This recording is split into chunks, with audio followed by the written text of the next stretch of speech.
Yeah, I like the RV and all, but I really don't want to leave this place. I wish I could do both.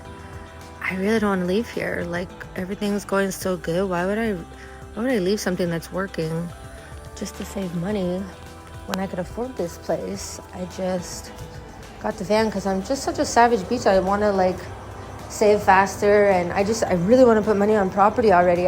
My goal, I need to get a home, dude. I want a home so bad. I want a bedroom.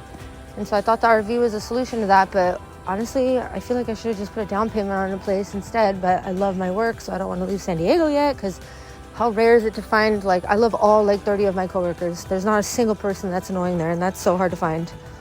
But the moon is beautiful, and we shall see what the next chapter entails.